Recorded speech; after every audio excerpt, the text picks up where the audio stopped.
ಜನತಂತ್ರ ವ್ಯವಸ್ಥೆಯನ್ನ, ಷಡ್ಯಂತ್ರವನ್ನ, ಈ ಜನತಂತ್ರ ಸರ್ಕಾರವನ್ನ ದಿಕ್ಕು ತಪ್ಪಿಸಲು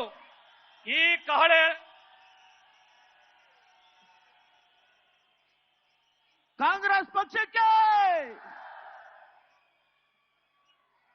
ಈಗ ದಯಮಾಡಿ ಗಣ್ಯರು ಕಹಳೆಯನ್ನ ಮೊಳಗಿಸುವುದರ ಮೂಲಕ ಷಡ್ಯಂತ್ರ, ಈ ಸರ್ಕಾರದ ವಿರುದ್ಧ ಷಡ್ಯಂತ್ರ ಮಾಡುತ್ತಿರುವ ಜನರ ವಿರುದ್ಧ